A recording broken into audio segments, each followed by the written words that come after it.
Sempat kabur usai ditetapkan sebagai tersangka kekerasan seksual terhadap santriwati, pengasuh pondok pesantren di Pati, Jawa Tengah ditangkap di Wonogiri. Tersangka ditangkap bersama satu orang yang membantu pelariannya. Polisi bilang pelaku mendoktrin korban mengikuti kemauannya agar lebih mudah menyerap ilmu yang diajarkan. Modus operandinya adalah mendoktrin korban bahwa murid itu harus ikut apa kata guru agar murid dapat menyerap ilmu dari ini doktrin yang disampaikan oleh guru kepada korban. Jadi belum menjadi sebuah fakta karena belum ada yang bisa kita periksa terkait dengan narasi jumlah korban yang 50. Makanya kami ada posko tadi untuk mengakomodir masyarakat yang menjadi korban atau saksi dan sebagainya, silakan. Kuasa hukum santriwati korban kekerasan seksual yakin akan semakin banyak korban yang berani melapor usai tersangka ditangkap. Hingga kini sebanyak 5 korban melapor dari perkiraan puluhan korban. Setelah ditetapkan tersangka sudah ada penangkapan penahanan, nanti ada korban-korban yang lain, Ladu, ini ada 2, teman saya Cak Ulil nanti ada 5 nanti untuk lapor. Ya, menurut dugaan dari keterangan dari korban dan ada dugaan menurut keterangan dari orang tua, ini korbannya 30-50 yang pencabulan disertai dengan pemerkosaan. Menteri Agama Nazaruddin Umar mengecam kasus dugaan kekerasan seksual oleh pengurus pondok pesantren Dolo Kusumo, Pati, Jawa Tengah. Menak menegaskan, pesantren seharusnya menjadi ruang yang aman untuk santri dari segala bentuk kekerasan seksual. Saya merasa sedih dan prihatin dengan kasus kekerasan seksual yang terjadi di pesantren. Salah satunya di pesantren Dolo Kusumo, Pati. Tindakan semacam ini tidak bisa dibiarkan. Saya tidak bisa menoleransi kekerasan seksual dalam bentuk apapun dan dimanapun sebetulnya, apalagi kalau itu di pondok pesantren. Setiap tindakan yang merendahkan martabat kemanusiaan harus kita lawan, harus kita hadapi. Saya mendukung proses penegakan hukum yang dilakukan oleh aparat. Hukum berat pelaku sesuai dengan ketentuan. Menteri Agama juga bilang saat ini kementeriannya sudah menghentikan pendaftaran santri baru di pesantren Dolo Kusumo serta proses pencabutan izin operasional. Tim Liputan, Kompas TV. Saudara, tragedi dugaan kekerasan seksual di Pati tak hanya menyisakan luka bagi korban, tapi juga memunculkan kritik keras terhadap penegak hukum. Kami akan mengulasnya bersama anggota Komisi 8 DPR RI, Sely Andriani Gantina. Selamat siang, Ibu Sely. Selamat siang, Mas Vidi. Ibu Sely, terima kasih untuk waktu Anda di Kompas Siang hari ini. Ibu, bagaimana publik menilai penanganan kasus ini lambat karena dugaan kekerasan seksual ini kan terjadi sejak 2024. Menurut Anda, apa yang sebenarnya terjadi di tingkat aparat hingga korban harus menunggu lama untuk dapat keadilan? Ya. Pertama, saya menyampaikan turut prihatin dan perasaan sedih terhadap kasus yang terjadi di Pondok Pesantren Dolo Kusumo, Pati. Karena bagaimanapun juga kalau kita melihat dari apa yang pemberitaan hari ini, pelaporan ini sudah dilakukan sejak tahun 2024. Ya. Artinya aparat penegak hukum gagap terhadap pemahaman yang sudah dilakukan hari ini terhadap Undang-Undang TPKS, karena Undang-Undang TPKS ini sudah dikeluarkan sejak tahun 2022. Dan artinya mereka seharusnya sudah paham apabila ada pelaporan dan saksi dalam arti korban sudah menyampaikan pelaporan, harusnya itu ditindaklanjuti. Nah, tentu saja tentang hal ini kami menyampaikan bahwa korban ini di dalam undang-undang berhak mendapatkan penanganan, kemudian berhak mendapatkan perlindungan, dan berhak mendapatkan pemulihan. Nah, dalam hal ini artinya penanganan yang harus dilakukan oleh aparat penegak hukum harus dilakukan dalam hal pendampingan dan penanganan yang cepat tanpa intimidasi. Dan tentu ini menjadi evaluasi kami ke depan bahwa aparat penegak hukum dalam hal ini APH, aparat kepolisian, ada apa dalam menangani kasus Pondok Pesantren Dolokusumo, yang ternyata korban harus 2 kali melakukan pelaporan, yaitu di tahun 2025, kemudian mereka mempertanyakan dan baru ditindaklanjuti di awal Mei 2026. Seperti itu. Baik Ibu, kan Anda di pemberitaan sebelumnya juga mendorong hukuman seumur hidup bagi pelaku. Ini apa yang membuat kasus ini menurut Anda sudah masuk kategori kejahatan luar biasa? Ya, pertama karena pelaku sudah menggunakan relasi kuasa, kemudian dilakukan secara berulang dan menyebabkan traumatik terhadap para korban, dan tentu saja ini juga dilakukan di lingkungan pendidikan dan keagamaan yang tentu saja harus memberikan rasa aman kepada dunia pendidikan dan keagamaan. Dan yang paling terpenting, ada 2 undang-undang yang harus dilakukan diberikan sanksi kepada kepada pelaku, yaitu Undang-Undang TPKS dan Undang-Undang Perlindungan Anak. Kalau di dalam Undang-Undang TPKS jelas bahwa di pasal 6 hanya diberikan sanksi paling lama 12 tahun, tetapi di dalam Undang-Undang Perlindungan Anak pasal 81 ayat 5 itu jelas hukuman mati dan seumur hidup, dan di ayat 7-nya jelas harus diberikan kebiri kimia. Nah, tentu kita berharap aparat penegak hukum di dalam proses hukum dan nanti yang akan dilakukan tidak ada reviktimisasi terhadap para korban yang memang menginginkan adanya keadilan dari negara.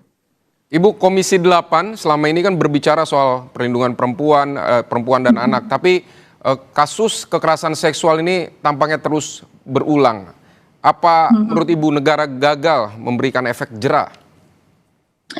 Saya pikir Undang-Undang TPKS nomor 12 tahun 2022 ini sudah memberikan perlindungan yang paling sempurna, hanya saja implementasinya, kemudian konsistensi penegakan hukum dan keberpihakan kepada korban, inilah yang tidak dijalankan oleh negara. Kemudian efek jera itu tidak cukup hanya diberikan ancaman pidana saja, tetapi juga harus ada kepastian kepada para pelaku, diproses secara tuntas dan tidak ada kompromi. Nah, yang saya lihat hari ini setiap ada kejadian kekerasan seksual hanya selesai di persidangan tanpa memberikan efek jera kepada para pelaku. Nah, tentu kita harus melihat dan harus ada kepastian yang sudah pernah kita lakukan hanya 1 kali, yaitu pada kasus Heri di Kota Bandung. Tetapi setelah itu kasus pencabulan, kekerasan seksual yang lainnya seperti hilang di peredaran dan cukup dengan restorasi justis dan tidak pernah ada penuntasan dari aparat penegak hukum. Nah, tentu ini akan menjadi sorotan kami untuk mengevaluasi setiap ada kasus kekerasan seksual yang masuk di ranah penegakan hukum. Berarti harus ada konsistensi untuk menegakkan undang-undang agar pelaku benar-benar dihukum yang benar-benar sesuai dengan ketentuan undang-undang ya Ibu ya. Ibu, lalu dalam banyak kasus ini korban kan justru takut melapor karena ada intimidasi, ada stigma, ada relasi kuasa di sana. Ini menurut Anda apa yang paling lemah dalam sistem perlindungan dan bagaimana negara lebih bisa menjamin perlindungan terhadap korban? Ya, yang paling pasti itu memang adanya yang paling lemah ini adalah sistem pelaporan.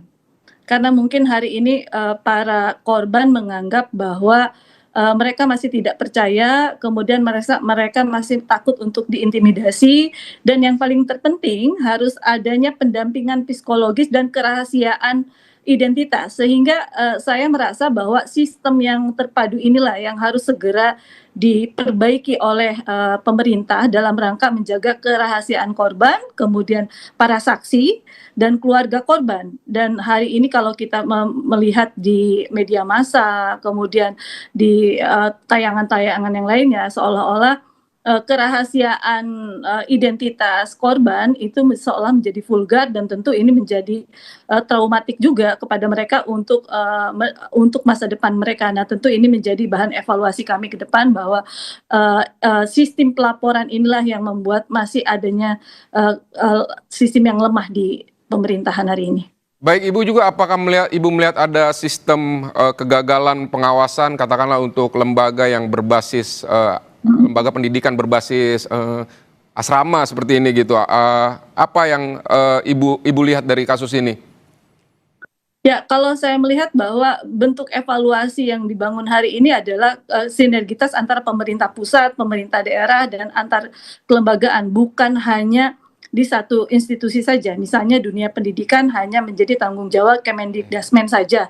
Tetapi di situ juga ada, ya hari ini kita jelas bahwa ada dunia keagamaan pesantren, dan saya bersyukur bahwa hari ini Pak Presiden Prabowo mengeluarkan undang-undang Kepres mengenai dirjen pesantren, bahwa ke depannya yang menyangkut dengan dunia pendidikan keagamaan, menyangkut dengan sekolah di bawah unsur Kementerian Agama akan ditangani oleh satu dirjen, yang memang kita tahu bahwa yang namanya pesantren di Indonesia, madrasah di Indonesia ini sangat banyak, apalagi yang namanya boarding school. Nah, tentu perlindungan secara serius inilah yang harus kita atur, dan yang paling terpenting sebetulnya pemahaman terhadap Undang-Undang TPKS ini, terutama di pasal 19 yang pernah saya sebutkan berkali-kali.